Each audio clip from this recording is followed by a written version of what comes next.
इस खबर के प्रायोजक हैं Manohar Lal jewellers, sector 18, Noida, UP. नमस्कार दोस्तों, न्यूज़ फर्स्ट टीवी पर आपका स्वागत है।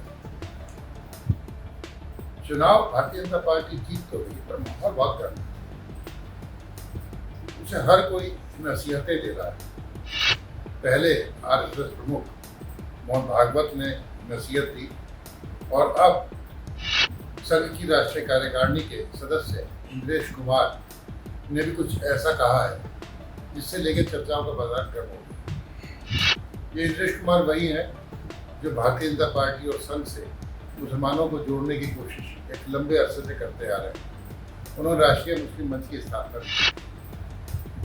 अगर हम माने इंद्रेश कुमार की बात, तो उनका कहना है कि जो भारतीय जनता पार्टी का विजय रथ है, इसको किसी और ने नहीं बल्कि भगवान राम ने रोका। उन्होंने कहा कि जिस पार्टी की भक्ति में अहंकार आ गया, उस पार्टी को राम ने 241 पर रोक दिया। उसे सबसे बड़ी पार्टी तो बना दिया, पर लक्ष्य से थोड़ा पीछे रोक दिया। इंद्रेश जी का कहना है कि राम सबके साथ न्याय करते हैं। 2024 के लोकसभा चुनाव को देख लीजिए। जिन्होंने राम की भक्ति की लेकिन उनमें धीरे धीरे अहंकार आ गया, उस पार्टी को सबसे बड़ी पार्टी तो बना दिया। उनको जो पूर्ण हक मिलना चाहिए था, जो शक्ति मिलनी चाहिए थी, वो भगवान ने अहंकार के कारण रोक दी। इंद्रेश कुमार जयपुर के पास रामरथ अयोध्या यात्रा दर्शन पूजन समारोह में बोल रहे थे। उन्होंने आगे कहा, जिन्होंने राम का विरोध किया उन्हें बिल्कुल भी शक्ति नहीं दी, उनमें से किसी को भी शक्ति नहीं दी। सब मिलकर यानी कि इंडिया ब्लॉक नंबर 1 नहीं बने और नंबर 2 पर उन्हें खड़ा कर दिया। इसलिए प्रभु का न्याय विचित्र नहीं है, सत्य है और बड़ा आनंददायक है। उन्होंने राम का विरोध किया, उनमें से किसी को भी शक्ति नहीं दी, सब मिलकर भी नंबर 1 नहीं बने, नंबर 2 पर खड़े कर दिए। इसलिए प्रभु का न्याय बड़ा विचित्र नहीं है, बड़ा सत्य है, बड़ा आनंददायक है। अयोध्या से भाजपा प्रत्याशी लल्लू सिंह की हार पर भी इंद्रेश कुमार ने कहा कि जो राम की भक्ति करे और फिर अहंकार करे, जो राम का विरोध करे, उसका अकल्याण अपने आप हो गया। लल्लू सिंह ने जनता पर जुल्म किए थे, तो राम जी ने कहा कि 5 साल आराम करो, अगली बार देख लो। जो राम की भक्ति करे तो निरअहंकार करे, और जो राम का विरोध करे उसका अकल्याण अपने आप है, प्रभु नहीं बिगाड़े। इसलिए लल्लू सिंह उसने जनता के ऊपर जुल्म किए थे। राम जी ने कहा थोड़ी देर 5 साल विश्राम कर ले, अगली बार देख लेंगे तेरा भी क्या करना। इसलिए राम भेदभाव नहीं करते हैं, राम सजा नहीं देते हैं, राम किसी का विलाप नहीं करवाते हैं, राम सबको न्याय देते थे, देते हैं, देते रहेंगे। इंद्रेश कुमार ने राम की और सीता से परित्याग करने के पीछे की एक नई कहानी बताई और उन्होंने कहा कि राम हर साल 100 साल में अपने राज्य में अश्वमेध यज्ञ करते थे ताकि उनके राज्य में कोई भूखा ना रहे। राम की वहाँ सेवा कर रहे थे हनुमान, उनको पल पल की खबर रहती थी। फिर एक समय ऐसा आया जब सीता ने ही उनसे कहा राम से कि आप अपने प्रिय किसी वस्तु का परित्याग करो। चर्चा के बाद उन्होंने सीता का परित्याग किया था, तब वो जाके वन में रही थी और राम हमेशा चटाई पर सोते रहे थे। तो इंद्रेश कुमार ने कहा कि जब तक सीता परित्याग में रही, हनुमान सेवक बनकर उनकी सेवा करते रहे।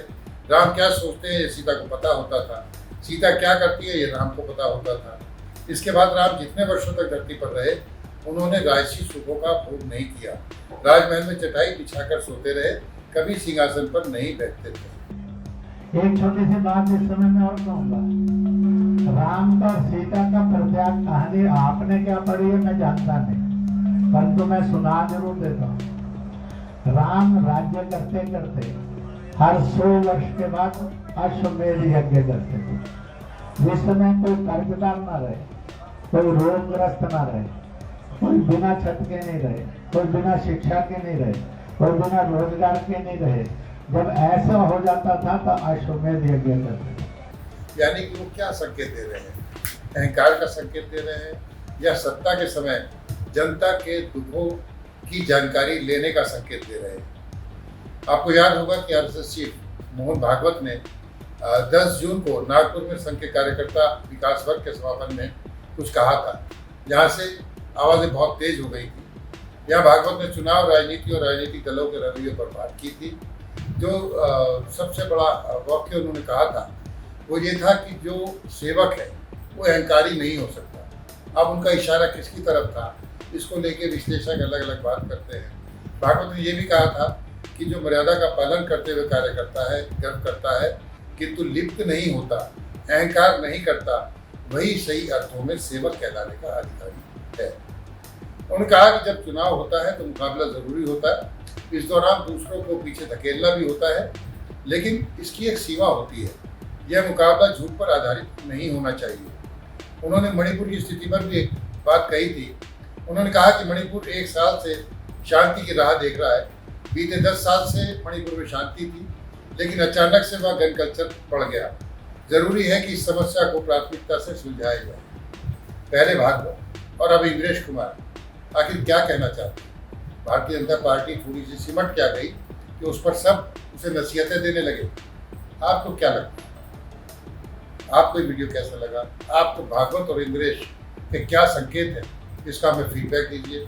अगर अभी तक चैनल सब्सक्राइब नहीं किया तो कृपया इसे सब्सक्राइब कीजिए, अपने दोस्तों से साझा कीजिए, शेयर कीजिए, वीडियो को लाइक करिए और हमें अपना फीडबैक देना ना भूलिएगा। मिलेंगे एक नए वीडियो के साथ, तब तक के लिए नमस्कार, बहुत धन्यवाद।